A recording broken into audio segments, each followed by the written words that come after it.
Hello friends, इस channel पर आपको बिहार बोर्ड के जितने भी गेस्ट पेपर्स हैं सभी के मटेरियल्स प्रोवाइड किए जाएंगे। आप प्लीज़ चैनल को सब्सक्राइब करें और वीडियो को ज़्यादा से ज़्यादा लाइक और शेयर करें। तो आज हमारे पास इंग्लिश का सेंटअप एग्ज़ाम का क्वेश्चन है, जिसका कि ग्रामर पोर्शन हम दूसरे वीडियो में करेंगे और इस वीडियो में हम कहानी का और उसके पोएम का पूरा पार्ट करेंगे। तो यहाँ पे है questions from 61 to 100 are based on the prescribe text. 61 से लेकर 100 तक के जो क्वेश्चन है वो टेक्स्ट के अनुसार हैं। क्वेश्चन है happiness is largely A, answer हो जाएगा मेंटल कंडीशन। हैप्पीनेस यानी प्रसन्नता जो है ये एक मानसिक स्थिति है, मेंटल कंडीशन है। ये जो लाइन है और ये जो लाइन है वो इंडियन सिविलाइजेशन एंड कल्चर में ये बात आई है, जिसको कि महात्मा गांधी ने लिखा है। Dash is the prime instrument of nation building. Prime का मतलब होता है प्रमुख, इंस्ट्रूमेंट का मतलब होता है साधन, नेशन का मतलब राष्ट्र और बिल्डिंग का मतलब होता है निर्माण। यहाँ पे आंसर हो जाएगा एजुकेशन, यानी शिक्षा किसी भी राष्ट्र के निर्माण का एक बहुत प्रमुख साधन है। ये बात आई है भारत इज माई होम में, जिसको कि जाकिर हुसैन ने कहा है। Nanu Kaka was to stay for dash days. Nanu Kaka कितने दिनों तक रुकने वाले थे? तो 2 से 3 दिनों तक रुकने वाले थे। यहाँ पे हम 2-3 डेज कर देंगे। तो ये जो है नानू काका, ये आया है अ पिंच ऑफ स्नफ से। नानू काका ऑथर के मामा जी हैं और वो यहाँ पे कुछ मिनिस्टर से मिलने के लिए आए थे और इसी क्रम में वो ऑथर के यहाँ गए थे और वो 2 से 3 दिन तक रुकने वाले थे। Martin Luther King Junior was a. Martin Luther King Junior क्या थे? तो ये थे एक सिविल राइट एक्टिविस्ट। मार्टिन लूथर किंग की चर्चा इस बुक में है I have a dream chapter में। सिविल राइट एक्टिविस्ट जानने से पहले हम लोग जानेंगे कि उस समय अमेरिका में सिविल राइट मूवमेंट चला था। ये मूवमेंट इसलिए चला था क्योंकि वहाँ के जो वाइट पीपल हैं, जो गोरे लोग हैं, उन लोगों को बहुत सारे अधिकार प्राप्त थे और जो काले लोग थे उनके साथ बड़ा ही दुर्व्यवहार किया जाता था, बड़ा ही गलत व्यवहार किया जाता था। तो अधिकार दिलाने के लिए काले लोगों को भी ये मूवमेंट चलाया गया था और इसी मूवमेंट्स में मार्टिन लूथर किंग ने बढ़ चढ़ कर हिस्सा लिया था, लोगों का नेतृत्व किया था। नेक्स्ट है every human death by starvation is preceded by long period of. यहाँ पे ये है ह्यूमन का मतलब हो जाएगा मानव, डेथ का मतलब मृत्यु, स्टारवेशन का मतलब भूख से, प्रीसीडेड यानी पहले, लॉन्ग पीरियड यानी लंबी अवधि में। कहा जा रहा है कि भूख से होने वाली प्रत्येक मानव मृत्यु से पहले चिंता की एक लंबी अवधि होती है। यहाँ पे हो जाएगा एंजाइटी और ये जो बात है ideas that have helped mankind से ली गई है। नेक्स्ट है Sibi bought a dashed inch guard from an old woman. Sibi ने एक 5 इंच का गर्ड एक बूढ़ी महिला से खरीदा था। नेक्स्ट है traditional method of child birth is accepted. तो यहाँ पे हो जाएगा कल्चरली एंड कलेक्टिवली। ये a child is born chapter से लिया गया है। इसका मतलब है कि बच्चे की जन्म की पारंपरिक पद्धति यानी ट्रेडिशनल मेथड, इसको सांस्कृतिक और सामूहिक रूप से स्वीकार किया जाता है। नेक्स्ट है the press as a whole is dash free in peaceful British. यहाँ पे हो जाएगा प्रेटी।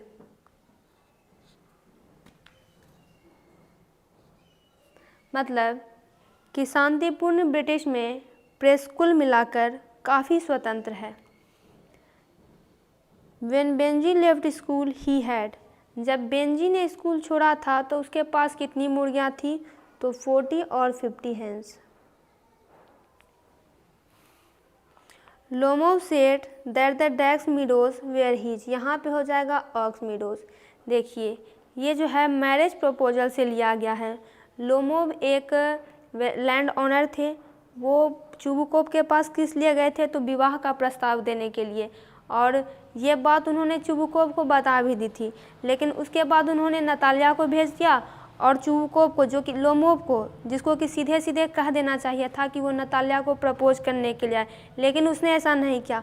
उसने शुरू से कहना शुरू किया कि मैंने कैसे ये सारी संपत्ति इनहेरिट की है, किससे ली है, ऑक्स विडोज मेरा है। उसके बाद झगड़ा शुरू हो जाता है। नतालिया का कहना होता है कि उसका है, लोमोव का है उसका। तो यहाँ पे वही बात की जा रही है ऑक्स मेडोज की। नेक्स्ट है the distinguishing characteristic of modern civilisation is our indefinite. ये इंडियन सिविलाइजेशन एंड कल्चर से लिया गया है। इसका मतलब है कि मॉडर्न सिविलाइजेशन यानी आधुनिक सभ्यता, डिस्टिंग्विशिंग यानी विशिष्ट, कैरेक्टरिस्टिक विशेषता, कि आधुनिक सभ्यता की विशिष्ट विशेषता हमारी मानवीय आवश्यकताओं की अनिश्चित बहुलता है। कहने का यहाँ पे हो जाएगा पहले मल्टीप्लिसिटी ऑफ वांट्स। कहने का मतलब है कि जो मॉडर्न सिविलाइजेशन है उसकी विशेषता यह है कि उसमें मानव की जो आवश्यकताएं होती है उसमें अधिकता होती है, ये बढ़ती ही जाती है।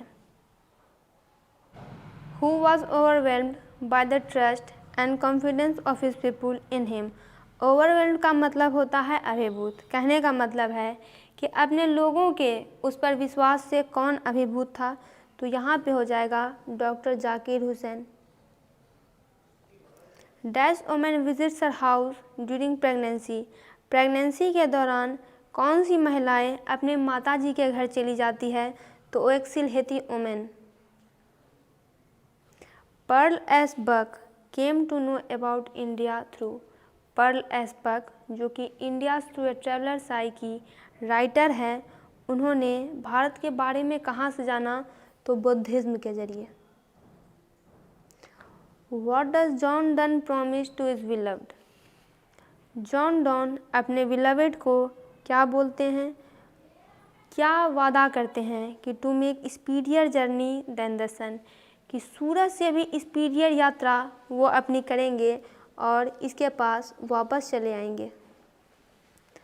आई हॉर्बर फॉर गुड और bad, I permit to speak at every hazard is written by. ये सॉन्ग ऑफ माई सेल्फ से लिया गया एक लाइन है।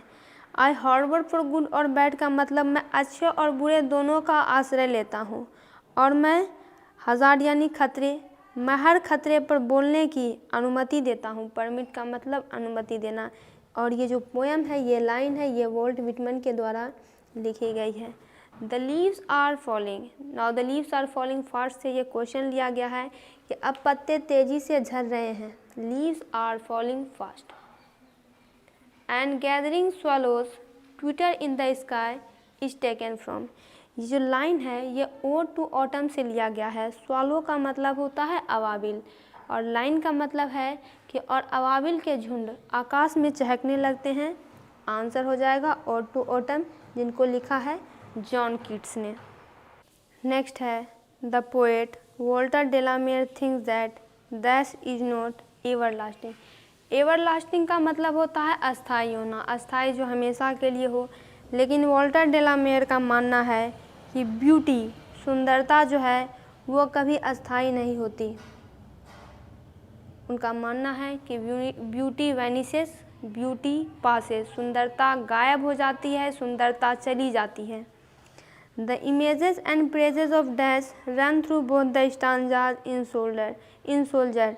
सोल्जर में किसकी इमेज, किसकी छवि और प्रेज यानी प्रशंसा दोनों स्टेंजा में होती है, तो वो है इंग्लैंड की, क्योंकि इनको जिन्होंने लिखा है वो एक इंग्लिश सोल्जर हैं रूपर्ट ब्रूक, और उन्होंने इंग्लैंड की ज़बरदस्त प्रशंसा की है। मैकाविटी मूव्स लाइक है। मैकाविटी जो किसकी तरह मूव करती है, तो स्नेक के तरह। ये जो पोएम है मैकाविटी द मिस्ट्री कैट, ये टीलियस इलियट के द्वारा लिखी गई है। At the burning ghat the poet sees the red hot. Burning ghat पर, जलते हुए घाट पर, द पोएट सीज, पोएट क्या देखते हैं, तो रेड हॉट इम्बर देखते हैं। इम्बर क्या होता है, लकड़ी और कोयले के टुकड़े जो कि जल रहे नहीं होते हैं लेकिन फिर भी लाल होते हैं। ये फायर हिम्न से ली गई है। A snake appears on a trough of the dash to sieve water. यहाँ पे हो जाएगा पोएट। कहने का मतलब है कि ट्रॉ का मतलब होता है नाद। जानवरों के खाने के लिए और पानी पीने के लिए जो बनाई जाता है, जो कंटेनर बनाया जाता है, उसी को नाद कहते हैं। तो वहीं पे पोएट के नाद पर एक सांप जो है पानी पीने के लिए आता है, और ये स्नेक पोएम से लिया गया है। The house went into silence due to the death of the grandmother. एक दादी माँ की मृत्यु से पूरे घर में सन्नाटा छा गया, पूरे घर में शांति हो गई। ये माई ग्रैंड मदर हाउस से लिया गया है। Macavity's footprints are not found in any dash of the Scotland Yard. Scotland Yard police का हेडक्वार्टर है, और मैकेविटी के जो फुटप्रिंट्स हैं वो स्कॉटलैंड यार्ड के किसी भी फाइल में नहीं पाए जाते। मैकेविटी इतनी शातिर है, इतनी होशियार है। आगे है the soldier deals with happiness festivals culture. Answer हो जाएगा वॉर। एक सोल्जर एक वॉर पोएम है, और इसमें युद्ध के बारे में ही डील किया गया है। Who says he hath not desire nor sense nor half so short away. ये किन्होंने कहा है कि उसकी कोई कामना या अनुभूति नहीं है। तो ये जो है sweetest love I do not go से ये लाइन आया है, जिसको लिखा है जॉन डॉन ने। नेक्स्ट है the poem ode to autumn describes the characteristic dash of autumn. यानी ओड टू ऑटम में क्या बताया गया है, तो यहाँ पे शरद ऋतु की विशिष्ट भावना का वर्णन किया गया है। तो यहाँ पे हो जाएगा describes the characteristic spirit of autumn. Volt Whitman says I dash my self and Singh my self. तो स्टार्ट ही होता है I celebrate my self and Singh my self, यानी मैं खुद ही जश्न बनाता हूँ और खुद के लिए ही गाता हूँ। Who wrote the play Tughlaq. Tughlaq नामक प्ले किन्होंने लिखा है, तो ये है Girish Karnad. Story of English से यहाँ पे क्वेश्चन पूछी जा रही है। English developed into a single standard language known as. English developed हुई सिंगल स्टैंडर्ड लैंग्वेज में, और इसको क्या कहा गया, तो क्वींस इंग्लिश।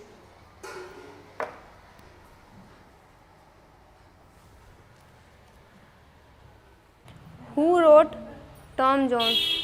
टॉम जोन्स किन्होंने लिखा, तो फील्डिंग ने। आंसर हो जाएगा fielding. Which Indian English poetess is known as the nightingale of India. Bharat की कौन ऐसी कवित्री है, भारतीय अंग्रेजी कवित्री, जिन्हें कि नाइटिंगेल ऑफ इंडिया कहा जाता है, तो वो है Sarojini Naidu. Invention of printing press happened in the. Printing press का इन्वेंशन कब हुआ था, तो मिडिल इंग्लिश में। स्टोरी ऑफ इंग्लिश से ये क्वेश्चन है। The language the Anglo Saxons used were. Anglo Saxons जो लैंग्वेज यूज़ करते थे वो लैंग्वेज था Germanic. Who wrote the bachelor of arts and the English teacher. इन दोनों को R.K. नारायण ने लिखा है। Who translated the Bible into English, तो वो थे वाइटलिफ। तो दोस्तों यहाँ जो टेक्स्ट का पूरा क्वेश्चन था कंप्लीट हुआ। ग्रामर पोर्शन का क्वेश्चन अगले वीडियो में आएगा। तब तक के लिए आप इसका स्क्रीनशॉट ले लीजिए, क्वेश्चन को अच्छे से समझ लीजिए और चैनल को सब्सक्राइब करें।